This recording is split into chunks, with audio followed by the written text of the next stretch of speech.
Alors, si vous prenez, par exemple, l'un des terrains sur lesquels Donald Trump a été élu, c'est le sujet migratoire. Vous vous apercevez qu'en 100 jours, il a réussi 100 000 expulsions. Quand on compare à nos propres chiffres, chez nous, ça a été 5 000. 5 000 avec un ministre de l'Intérieur que vous aviez tout à l'heure demandé s'il était raciste. Donc un ministre de l'Intérieur qui est perçu par beaucoup de gens comme très à droite. Et imaginez qu'avec lui, 5 000 contre 100 000 aux États-Unis.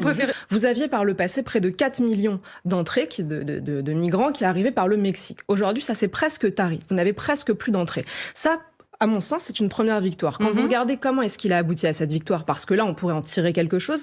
Comme je vous le disais tout à l'heure, ce qui est intéressant, c'est de voir quel impact sur nous Français, qu'en tirer. Vous voyez que, par exemple, avec la Colombie, il a réussi en 2 heures ce que nous n'arrivons pas à faire avec l'Algérie depuis 30 ans. Qu'est-ce qu'il a fait? Il leur a dit, vous ne voulez pas reprendre vos clandestins? Très bien. Nous allons arrêter l'aide publique au développement. Nous allons empêcher les transferts de fonds. Nous allons bloquer à la frontière. Et en 2 heures, le gouvernement colombien a carrément envoyé l'avion présidentiel pour aller, de la Colombie pour aller chercher leurs clandestins aux États-Unis. C'est aussi simple que ça. Je crois qu'on gagnerait à s'en inspirer. Tout à fait. La preuve comme quoi, parfois, avec simplement un peu de bonne volonté, il faut comprendre que, pour certains États, ils ne sont forts que de nos faiblesses. À mon avis, c'est particulièrement le cas avec l'Algérie. Ils comprennent qu'on n'osera pas, et donc ils continuent d'agir. Ils gardent Boualem Sansal dans leur prison, ce qui est un scandale. Et ils comprennent bien que la France n'agit pas, alors même que Boualem Sansal, vous le savez, est de nationalité française. Et donc ils ne sont forts que de nos faiblesses. Vous vantez juste les promesses d'Elon Musk.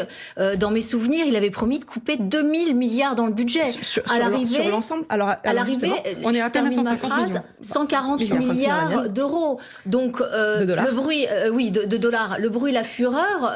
Alors attendez, dans madame, les faits, c'est plus compliqué. Vous faites une multiplication, vous parlez d'une promesse qui devait durer sur 4 ans. On en est à 100 jours. En 100 jours, merci de l'avoir rappelé, c'est pas 140, c'est 150 milliards d'économies qui ont été faites. Je rappelle que dans le même temps...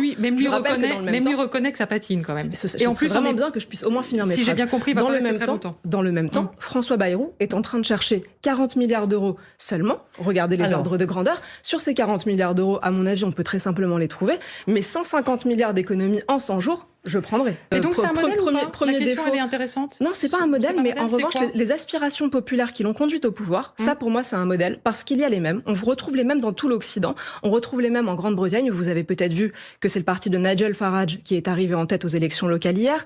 On retrouve les mêmes en Italie, qui a amené Giorgia Meloni au pouvoir. Donc, à mon avis, ces aspirations populaires-là, c'est ce qui l'a aidé à gagner. Et comme je vous le dis, je sais pas s'il va y arriver, mais je sais qu'il faut essayer, et je sais que c'est ce que les peuples occidentaux attendent.